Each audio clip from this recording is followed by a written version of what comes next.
মানেই আনন্দ আর ঈদ মানেই খুশি। আর এই ঈদ যদি হয় কুরবানির, তাহলে আনন্দটাই আরেকটু বেশি। সবাইকে পবিত্র ঈদুল আজহার শুভেচ্ছা, ঈদ মুবারক জানিয়ে শুরু করছি বিএসএল নিবেদিত সবুজ কৃষির ঈদ আয়োজন। সাথে আছি আব্দুল্লাহ খান মুন্না।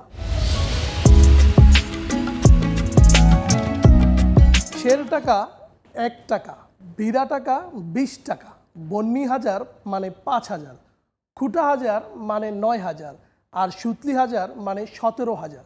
এভাবে বিভিন্ন ভাষা প্রয়োগ করে দালাল, ফরিয়া বা ব্যাপারীরা কিভাবে ক্রেতাদের কাছে পশু কেনাবেচা করে তা তুলে ধরছে।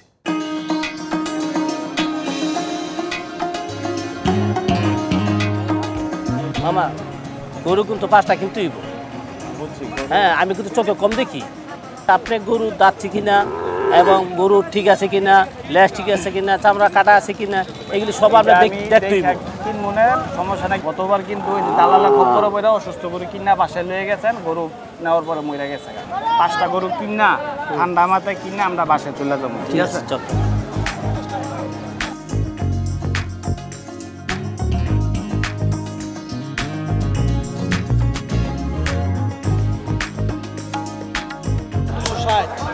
$2,60,000। আচ্ছা, আর এটা মানে 2,40,000। আচ্ছা, আরে দোস্ত, মুরগির খবর আজকে সস্তা। ঢাকায় মুরগি আছে নি?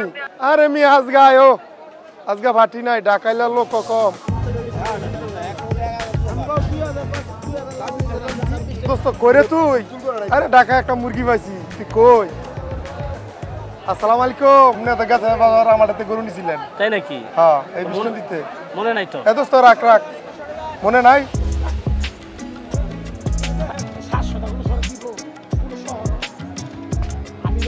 একবারে আরে হ্যাঁ, তো ঢাকার মানুষ, এই তো বুঝে না। 6টা কত দিবেন? এই লোক আমার বন্ধু মানুষ। হ্যাঁ, বান্ডেল লাগবে। এই জোড়াটা কত পড়বো ভাই? এই ডারিটা একবারে শুরু দাম করবেন ভাই? ভাই দাম বলে 900 বাদ, আমি 780 দাম। 20 লাখ টাকা দিই। আরে মিয়া, ঢাকার ভাটি বুঝছেন না? হ্যাঁ, এর লেগে কি আমনে লগে কি আমার জায়গার সম্পর্ক? 720 দিয়ে দেন। এই মঞ্জুর ভাই, তাহলে আমি কি কই? মানে বান্ডেল আদার লইলে 20,000 দিয়ে দেন। হাট বাজারে ক্রেতা এবং বিক্রেতার মাঝখানে কিছু ব্যক্তি থাকেন যারা এই গরুর ক্রয় বিক্রয়ে সাহায্য করে থাকেন, তবে তাদের নিজস্ব কিছু ভাষা এবং ইঙ্গিত রয়েছে। সেই বিষয়গুলোই আমরা আপনাদেরকে জানাবো। সচরাচর আপনারা এই বিষয়গুলো সম্পর্কে অবগত নন, তো এই বিষয়টাতে সহায়তা করার জন্য আমার সাথে একজন রয়েছেন। যে আপনি তো কিছুক্ষণ আগে দেখলাম যে একজন ক্রেতাকে গরু কিনে দিচ্ছেন, তো ওই কিনে দেওয়ার মাঝখানে দেখলাম যে কিছু শব্দ ব্যবহার করলেন, আদলি বা এই টাইপের কিছু। এই শব্দগুলো আসলে কি? এটা যার যার ব্যবসা, এটা কেউ রে গোমার ফাঁস করতে নাই। এটা ব্যাপারী এই ভাষাটা বুঝে। এটা মনে করেন কাস্টমারে বুঝতে দেয় না। 6 লাখ কয় 1 লাখ টাকার, জোর লাখ কয় 2 লাখ টাকার। এটা ব্যাপারী হিসাব। কিন্তু আপনারা তো এর পাশেও তো আরো ক্রেতাদের সুযোগ সুবিধা দেন। অনেকে টাকা আনে না, আমরা গাড়ি পৌঁছাই দিকে আবার তারপরে বাসা থেকে টাকা আনি। দর্শক, এবারে কুরবানি ঈদের বিভিন্ন দিক নিয়ে জনপ্রিয় লোকজ শিল্পী কুদ্দুস বয়াতির কণ্ঠে একটি সচেতনতামূলক গান আপনাদের দেখাবো। শুনো শুনো দেশবাসী, শুনো দিয়া মন, সবুজ কৃষির কথায় আমি করিলাম বর্ণন। এই যে সবুজ কৃষির কথা করিলাম বর্ণন।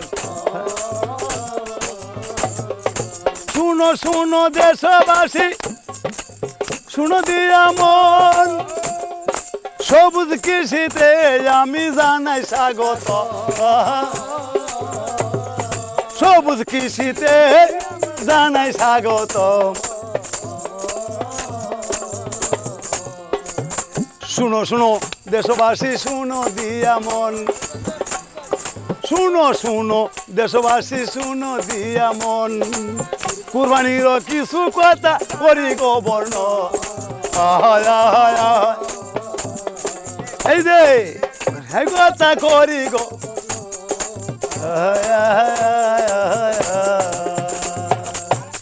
মনের পশু তো আমরা করিব কুরবান। হ্যাঁ মনের পশু তো আমরা করিব কুরবান যথা তথায় ময়লায় আমরা পালিব না বাজার যথা তথায় ময়লায় আমরা পালিব না বাজার অসুস্থ গরু তাকে তাকিও সাবধান অসুস্থ তাকিও সাবধান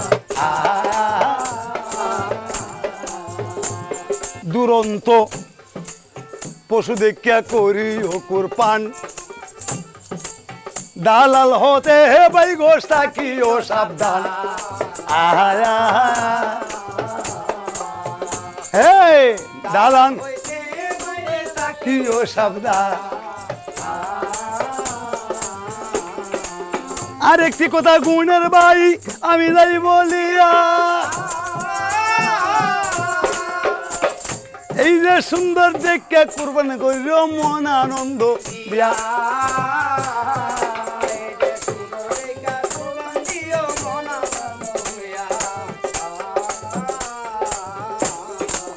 কুরবানির বর্জ্য কিন্তু রাস্তাতে না পালাইয়া ঠিক ঠিক জায়গায় পালাইও যাইতেছি বলিয়া মনে রাখবা গুণের বাইরে কদ্দুসে যায় কইয়া মান্যা চলবা সবাই কথা যাইতেছি বলিয়া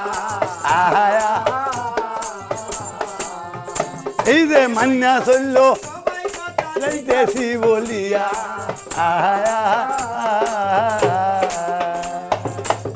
দর্শক এ পর্যায়ে নিচ্ছি একটি বিরতির পর ফিরে এসে আপনাদের দেখাবো সবুজ কৃষির গাবতলী গরুর হাটের বিশেষ আয়োজন।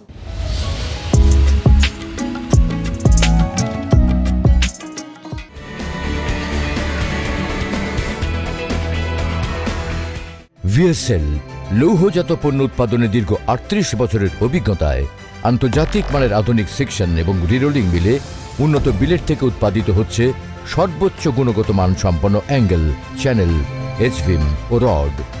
ভিএসএল এর পণ্য অত্যাধুনিক ল্যাবে দক্ষ ইঞ্জিনিয়ার দ্বারা নিয়মিত পরীক্ষার মাধ্যমে মান নিয়ন্ত্রিত হয়। আপনার অবকাঠামো নির্মাণে ভিএসএল এর পণ্য ব্যবহার করুন, নিশ্চিন্তে থাকুন। VSL, Bikrampur steel limited.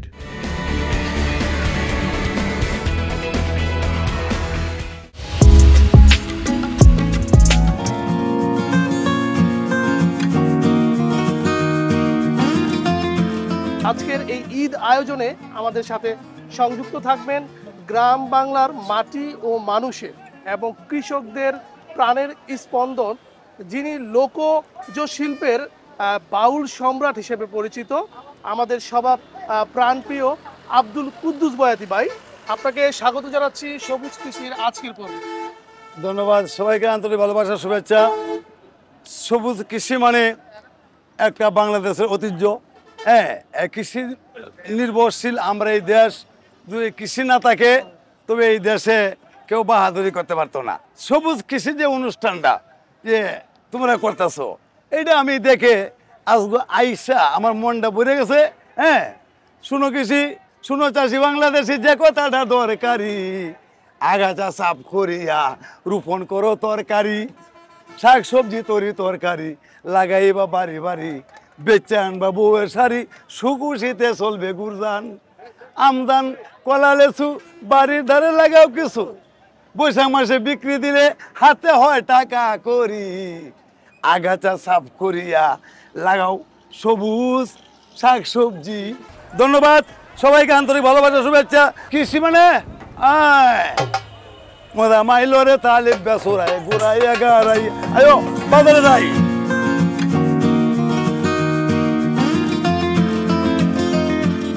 শুনো শুনো দেশবাসী, শুনো দিয়া মন, সবুজ কৃষির কথায় আমি করি গো বর্ণনা। ছোটবেলায় আপনার কুরবানির ঈদে আপনি নিশ্চয়ই গিয়েছেন, সেই সময় স্মৃতি কি আছে আপনাদের একটু শেয়ার করুন। আরে স্মৃতি, এই জীবনে যা আছে সবই তো ইতিহাস। আমার বাপ চাচারা, অন্যরা চাচারা, এরা ধনী ছিল, এরা কুরবানি করতে পারছে। আমার বাবা গরিব ছিল, কুরবানি করতে পারে নাই। হ্যাঁ, আমার বাপ চাচারার এর আগে আমরা মাংস করছি সে সময় দিন দিয়া অনেক ভালো আছেন। হ্যাঁ, কারণ যেমন আগের কথা ভাবতে গেলে কিছু খুঁজে পাই না আর, কই গেল সেই রসে ভরা দিনগুলি আমার। আগের কথা ভাবতে গেলে কিছু খুঁজে পাই না আর, কই গেল রসে ভরা দিনগুলি আমার।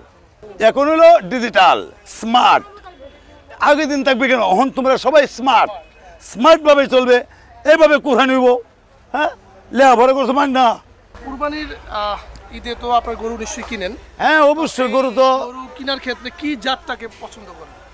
আমি জাত মাছ চিনি না, সব হলো এক জাত। গরু তো গরুই, অন্তত কত গরু বসবার না যেত না। যে দেশে এই গরু হইলো একটু মানে বিদেশি স্টাইলের গরু, আর আমাদের দেশি স্টাইলের গরু। হ্যাঁ, কোনো বিদেশি স্টাইলের গরুটি এটি মানে দেশের বাইরে থেকে, ইন্ডিয়া থেকে কি অন্য অন্য দেশ থেকে, এটা হলো অন্য জিনিস। আর আমাদের দেশে যে গরুটি আছে এটা কিন্তু ভালো, একটু ভালো। গরু তো গরুই। আগের দিন বাঘে খাইছে, কুত্তা উড়ছে গাছে, কুকিল উড়িয়া গেছে লামেনা আর নিচে। কারণ এখন বেহি বড় লোক, বেহি বড় লোক। এই যে গরু, এই গরু মালিক গেল রে, গরু মালিককে এটা কত চাইতেছ? এটার দাম চাইছি 5,20,000। 5,20,000 কম হইলো না? অনেক কম। মনে হতো আর কি না, তারপরে আপনার ওই যে বেচা কেনা দামাদাম করতে হইলো তো নেই, মানে অনর্থিক মতো বাজারটা জমছে না। জমলে পরে এদের কেলা লাগিল রে, মানুষের গরু কেলা লাগিল রে।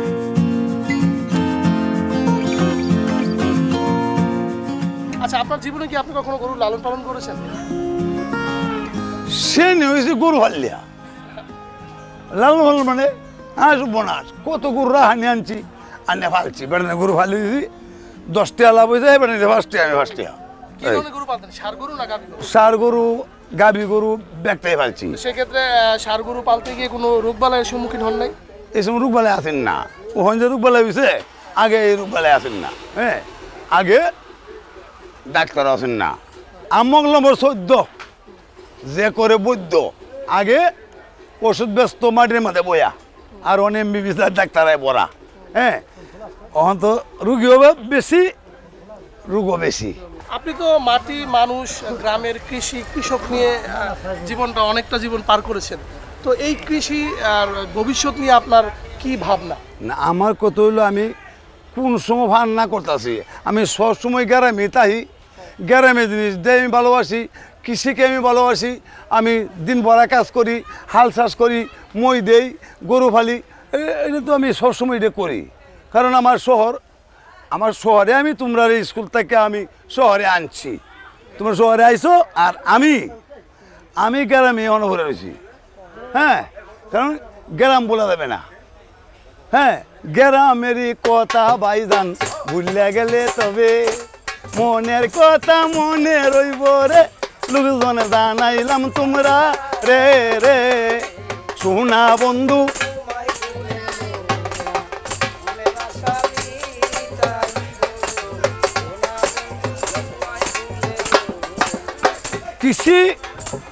কৃষি হইল প্রাণের প্রাণ, জানের দান। আমি কৃষিতে আছি চিরজীবন পর্যন্ত, যতদিন বাচ্চা তাহাম আমি কৃষি থাকতে চাই। কৃষি তো এখন শুধু গ্রামই সীমাবদ্ধ না, আমরা দেখছি যে বাসা বাড়ি এবং রাজধানী ঢাকাতেও ছাদ কৃষি করছে। তো এই বিষয়টাকে আপনি কিভাবে দেখছেন? ছাদে করুক, আমি এটা বলি মানুষের, আমি কই ছাদে না, একটু জায়গার মধ্যে, ছাদ অনেক বড়, একটু জায়গার মধ্যেও তুমি মাটির জিনিস দেয়া, মাটি দেয়া, এখানেও তোমার বাসার যে তরকারি লাগে, মানে খাওয়া দাওয়া লাগে, এটা তুমি একটা ছাদের মধ্যে কেন একটা কোনা দেও করে নিতে পারো। নিলে বেশ, তোমার কিনন লাগলো না, তোমার বউ পরিশ্রম করলো না। প্রাণে দুঃখ কারে কই, গরো গেলে বউয়ের জ্বালা আমি যাইম কই। হ্যাঁ, বউয়ের জ্বালাটা এটা আর সহ্য হয় না। হ্যাঁ, নানায়া বিনায়া বউয়ে কথা বলতে পারে, শাক সবজি আন্য তুমি বাজার থেকে মরে, এই কথাটা শুনে পরে লুকাই গিয়া কই প্রাণ শৈল সই, গরো গেলে বউয়ের জ্বালা ওহন যায়াম কই।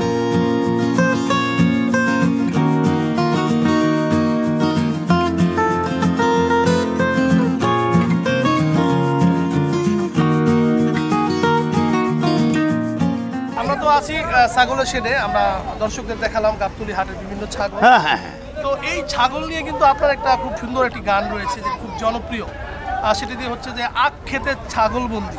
না না, আমার কথা হলো যে এসব গান আমার এই লোকজ গান যা আছে বাংলাদেশে সবার আবিষ্কার হয়েছে আমি। যত লোকজ গান আছে, সুর আছে, হ্যাঁ, এটা একজনে কইলেই সে গান দিতে পারতো না, কারণ 40 বছর 50 বছর আগে আমি আবিষ্কার করে তৈরি দিয়েছি। হ্যাঁ, গান গাইছে আখ খেতে ছাগল বন্দি। আখ খেতে ছাগল বন্দি হয় না, আখ খেতে হলো আখ হয়, এমন ছাগল বন্দি হয় না। আর আক্কল দেয়া ছাগল বন্দি ওরম লাগে, ছাগল একটা ছুটতে যায়, আক্কল দেয়া 4-5 জনের দৌড়িয়া এটা খুঁজে নিতে হবে। এই জন্য আমি বুঝছি আক্কলে ছাগলে বন্দি, জালে বন্দি মাছ, নারীর হাতে পুরুর বন্দি, ঘুরে 12 মাস। ঠিক ও আমার মন বালানা, এক জাতের মাইয়া আছে ঘুরে বাড়ি বাড়ি, এর কথাটা তারতে দিয়া কায় 500 বাড়ি। কতগুলি নারী আছে আঞ্জার আঞ্জা চুল, বাতে কাউরে কম হইলে গলায় বাঁধে ডুল। সখী গো ও আমার মন বালানা, এক পিরিতি কইরা বাইরে দুধে বাতে খায়, আরেক পিরিতি কইরা ভাই জেলের ভিতর যায়। সারাদিন গান গাইলেও শেষ হইতো না ভাই, কি বলিব দুঃখের কথা আমি বলে যাই। সখী গো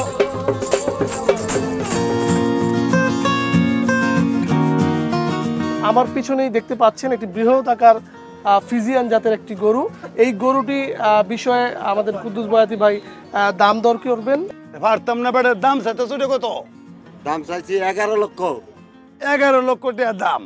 হ্যাঁ, 4 বছর বয়স, এই যে একটা গরু মানুষের মতনই সুন্দর, সে এত বড় একটা গরু যে ওরা দুইজনে নিয়ে আইছে। কোথায় গেছ? নগাঁও থেকে। নগাঁও থেকে। এরাও কি আমার ভক্ত, আমার গান শুনে, এই জন্যে গরুটা দেখে আমাকে পছন্দ হইলো। আশা করি যারা এই বাংলাদেশে বড় বড় ধনীরা আছো, হ্যাঁ, এরা এসব গরু কুরবানি দিলে ভালো হবে। আর খারাপ দিলে না, তোমার কুরবানি হইতো না, ওসব মুসক দিও না, বালা গরু দিবা। গরু দেখে কুরবানি করিও গো বলি তোমারে, হেই মন্ডায় আমার খিতা করে গো ওই তোমারে। আচ্ছা, কুরবানিতে ভালো গরু দুজি নিয়ত করো ভাই, আত্মার সঙ্গে আত্মা মিলাইয়া আমি বলে যাই, এই কথাটা মনে রাখা কুরবানি করিও তাই রে, কুরবানি করিও তাই রে, কুরবানি করিও তাই। কারণ আত্মার সাথে আত্মা মিলাইয়া কুরবানি করলে আল্লাহ পছন্দ করবে। ধন্যবাদ সবাইকে, আন্তরিক ভালোবাসা, শুভেচ্ছা।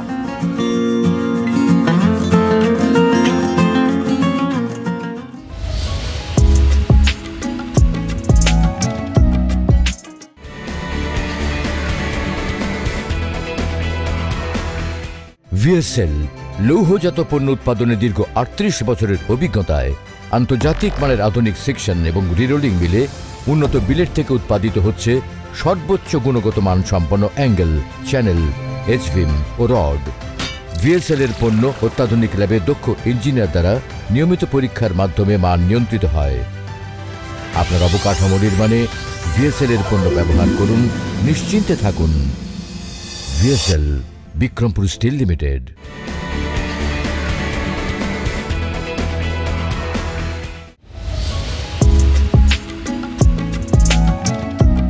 আজকে আমাদের অনুষ্ঠানে আলোচনা করার জন্য দুইজন অতিথি উপস্থিত রয়েছে, চলুন তাদের সাথে কথা বলি। দর্শক, কুরবানির বিভিন্ন দিক নিয়ে আলোচনা করতে আমাদের অনুষ্ঠানে উপস্থিত রয়েছেন সিলেট কৃষি বিশ্ববিদ্যালয়ের সার্জারি এবং থেরিওজেনোলজি বিভাগের অধ্যাপক মোহাম্মদ কাউসার হোসেন। আমাদের সাথে আরও উপস্থিত আছেন স্বেচ্ছাসেবী সংগঠন গর্ব বাংলাদেশের সাধারণ সম্পাদক মাহমুদ হাসান সিয়াম। আপনাদের দুজনকেই স্বাগত জানাচ্ছি আমাদের অনুষ্ঠানে। আপনাকে অসংখ্য ধন্যবাদ আজকের অনুষ্ঠানে আমাদেরকে আমন্ত্রণ জানানো। আপনাকে অসংখ্য ধন্যবাদ আজকে আমাদেরকে এত সুন্দর একটা প্রোগ্রামে আমন্ত্রণ জানানোর জন্য। কাউসার হোসেন, আপনার কাছে আমার প্রথম প্রশ্ন যে একজন ক্রেতা কিভাবে বুঝবেন গরুটি সুস্থ এবং সুন্দর রয়েছে? সমগ্র মুসলিম বিশ্ব তথা বাংলাদেশের ঈদুল আজহা একটি অন্যতম ধর্মীয় উৎসব মুসলমানদের জন্য, এবং এই ঈদে প্রত্যেক সামর্থ্যবান মুসলমানই একটি সুন্দর এবং সুস্থ গরু কোরবানি দিতে চায়। এবং সেই জন্য আমরা যখন বাজারে হাট বসে তখন কোরবানির পশু কেনার সময় আমাদেরকে সুস্থ এবং সবল গরু কেনার জন্য কতগুলো বিষয় অবশ্যই লক্ষ্য রাখতে হবে। এর মধ্যে একটি হচ্ছে একটা সুস্থ গরু যখন আপনি দেখবেন তার কান সবসময় সে নাড়াচাড়া করবে এবং তার শরীরের নাড়াচাড়া সবসময় থাকবে এবং তার মুখে নাকের নিচে যে মাজল বলি আমি ইংরেজিতে, ওই মাজলটা সবসময় ভেজা থাকবে এবং তার তাপমাত্রা স্বাভাবিক থাকবে এবং সে লেজ নাড়াচাড়া করবে এবং লেজ যদি আপনি ধরতে চেষ্টা করেন সে খুবই ছুটাছুটি করবে এবং অনেক ক্ষেত্রে অপরিচিত কোনো ব্যক্তি হলে সে ওই ব্যক্তি থেকে তেড়ে আসতে পারে। এটা একটা বিষয়। আর একটা বিষয় হচ্ছে যে সুস্থ গরুর সামনে যদি আমরা খাবার ধরি তাহলে সেই সহজে খাবারটা খেয়ে নেয় এবং জাবর কাটে, দেহের চামড়া টান থাকে এবং মসৃণ থাকে। আর একটা ইম্পর্টেন্ট বিষয় হলো গরু যদি সুস্থ সবল থাকে, তাকে যদি কোনো হরমোন ওষুধ খাওয়ানো না হয় বা কোনো যদি অ্যান্টিবায়োটিক খাওয়ানো না হয়, তাহলে সেই গরুর শরীরে যদি আমি আঙ্গুল দিয়ে একটু চাপ দিয়ে 20-30 সেকেন্ড ধরে রাখি তাহলে আঙ্গুলটা কখনোই দেবে যাবে না। এবং আরেকটা বিষয় গুরুত্বপূর্ণ যে গরুর 4টা পা ঠিক আছে কিনা, কারণ আমরা গরু কুরবানি দিব হচ্ছে সুস্থ সবল এবং রোগবিহীন গরু। সেক্ষেত্রে গরুর 4টা পা যদি সে 4টা পায়ে ভর দিয়ে যদি সে দাঁড়ায় থাকতে পারে তাহলে বুঝতে হবে যে তার পায়ে কোনো ইনজুরি নাই। এবং যদি কোনো ইনজুরি থাকে তাহলে দেখবেন যে পায়ে ইনজুরি আছে সে পাটাকে সে ভাঁজ করে রাখবে, সে পুরোপুরি মাটির উপরে রাখতে পারবে না। এই জিনিসগুলো আমাদের খুবই গুরুত্ব সহকারে খেয়াল করতে হবে। আরেকটা বিষয় হলো যে অনেক সময় আমরা যে কুচ সহ গরু কিনতে পছন্দ করি বাজারে, এবং যদি সুস্থ সবল গরু হয় তাহলে কুচটা একদম শক্ত থাকবে এবং চামড়াগুলো কুচে টান থাকবে। এই বিষয়গুলো আমাদেরকে অবশ্যই মাথায় রাখতে হবে।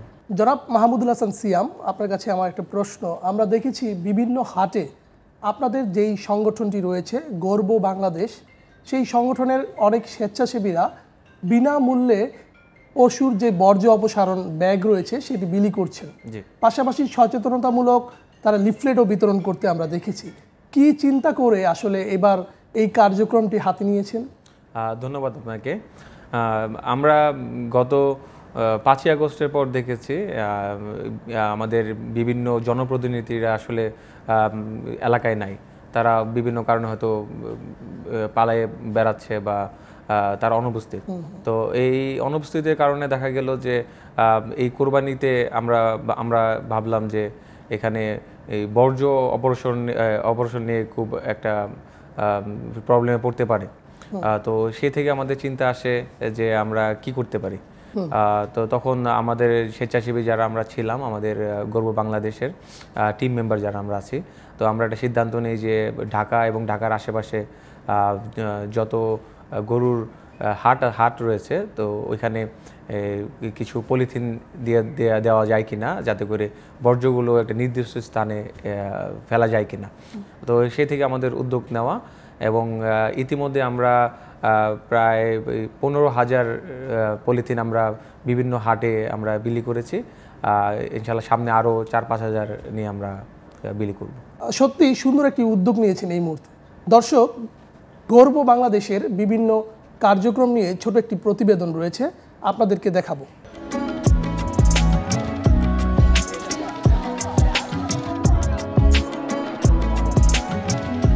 আমরা গর্ব বাংলাদেশের পক্ষ থেকে এই কুরবানির বজ্র যেখানে সেখানে যেন না ফেলে, এজন্য আমরা বিনামূল্যে ঢাকা দক্ষিণ ও উত্তরের বিভিন্ন হাটের মধ্যে আমরা এই পলি বিনামূল্যে বিতরণ করছি।